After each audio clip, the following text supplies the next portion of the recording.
आता ह्या मशीनना आपल्या वातावरणात सूट होण्यासाठी काय काय करावं लागतं? आपल्या भागात ह्या मशीन टिकतात का? कारण बऱ्याच लोकांचा हा पण प्रश्न असतो. ठीक आहे, काहीच अडचण नाही. हम्म, उलट तिकडल्यापेक्षा हरियाणा गुजरातपेक्षा आपला भाग चांगला आहे हवामानाच्या अंदाजाने. बरोबर, चांगला आहे तसं. म्हणजे समतोल आहे. आता इकडे समजा उन्हाळ्यात गरमीचं टेम्परेचर आपल्यापेक्षा तिकडे 4-5 पॉईंट जास्तच असतं, तसं आपल्या कमीच असतं ना. बरोबर. मग आता ह्यांच्याकडून तुम्ही म्हशी आणल्यात का?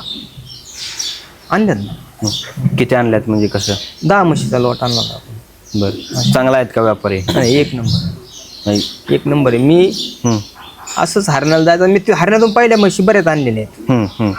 बरं, हां. बऱ्याच म्हशी आणल्यात पहिल्या, काय अशा काय यांच्याकडून आणल्यात अशाला भाग नाही, बऱ्याच आणल्या. पण यांच्यात गेल्यावर मला समाधान वाटलं बुवा. अनुभव बराच आहे, पण समाधान वाटलं मला बुवा.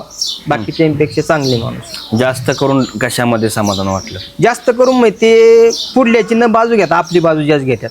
बुवा असं नाही बा आपण हरण्यात गेलो माहिती पुढल्याची बाजू घेतात, अशाला भाग नाही. बरोबर. ते आपली जास्त बाजू घेतात.